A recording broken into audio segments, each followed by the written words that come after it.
I'm about to tell you something you've probably never heard before. The way people handled dead bodies 1400 years ago was completely different, almost sacred, yet deeply mysterious. They washed the dead with holy water, whispered secret prayers, and buried them with symbols that connected earth to heaven. But over time, everything changed.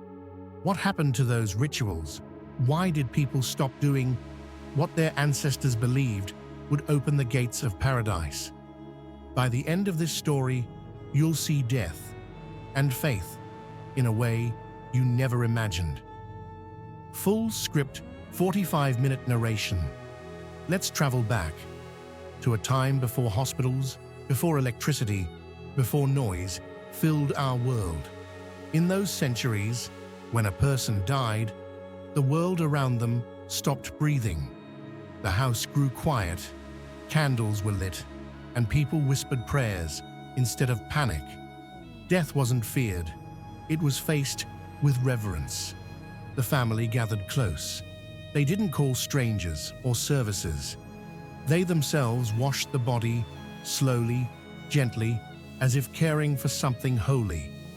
They believed the body wasn't just flesh, it was a vessel that once carried a soul created by God. The water used for washing was often blessed, the same kind that had baptized the person long ago. It wasn't cleaning, it was preparation for eternity.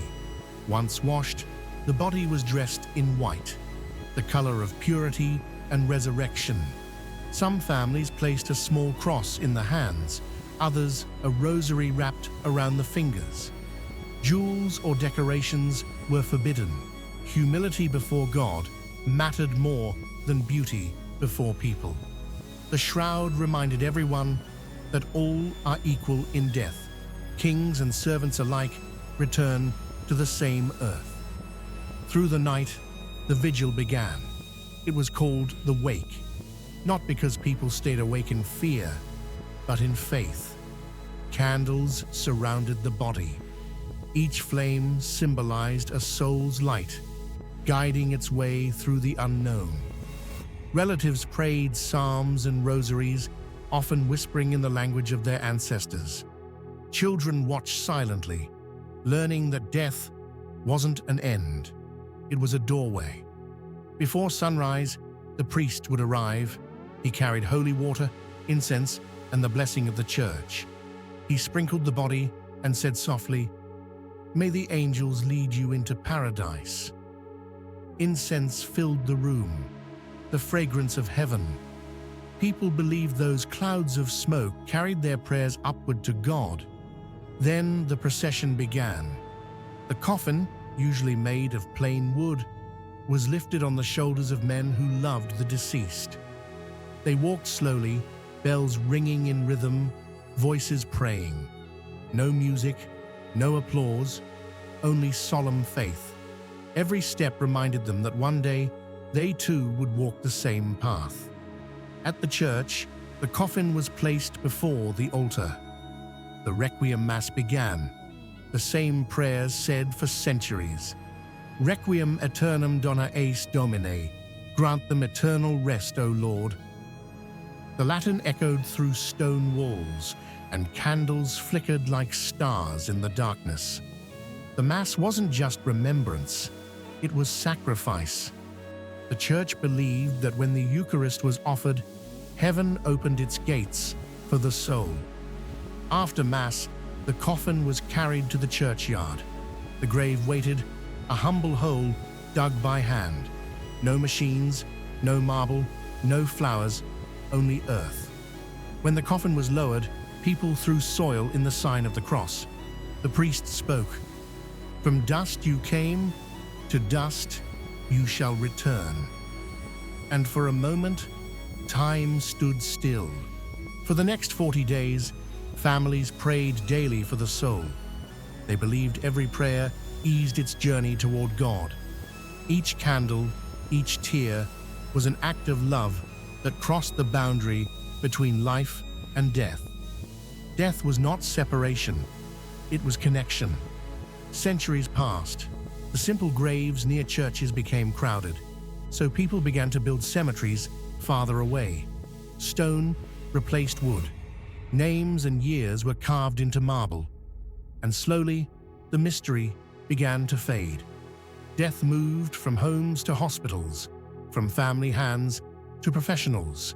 Prayers turned into paperwork, and the silence that once filled the house of mourning was replaced by noise, speed, and schedules. But even as the world modernized, the church kept the faith alive. The prayers remained, the candles still burned, the Mass for the dead, still whispered in Latin, continued to echo through cathedrals across the world. Because no matter how times changed, one truth stayed the same. The body is sacred. It is not just matter, it is a temple that will one day rise again. During the Middle Ages, fear of death deepened. The Black Plague swept across Europe, and people buried bodies by the thousands. The rituals grew shorter. The priests couldn't bless every grave. Yet even then, the faithful left small crosses, rosaries, and prayers. They whispered, "Lord, let them rest in light."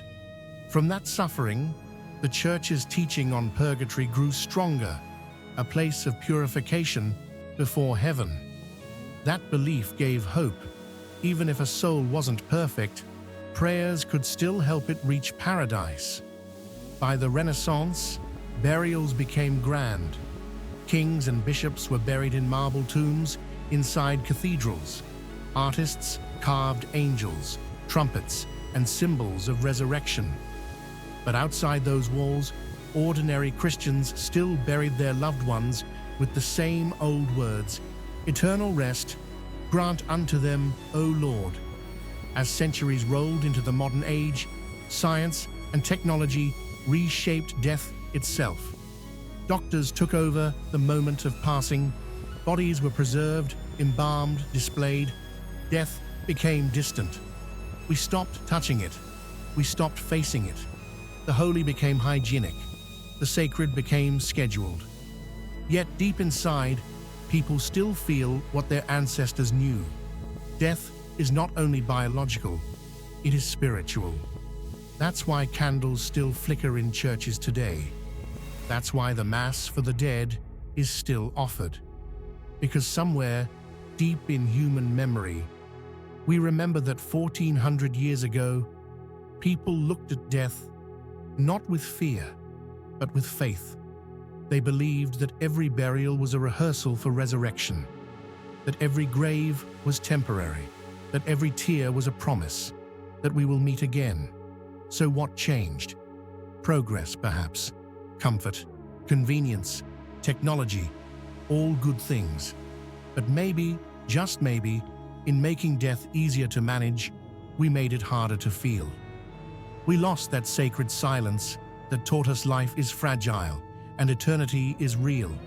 And yet, the Church still whispers through the ages, "Blessed are the dead who die in the Lord." In every funeral, every graveyard, every candle that burns for the departed, that same ancient hope lives on. From the catacombs of Rome to the marble cemeteries of today, one truth remains unchanged: that death is not the end, but the beginning of forever.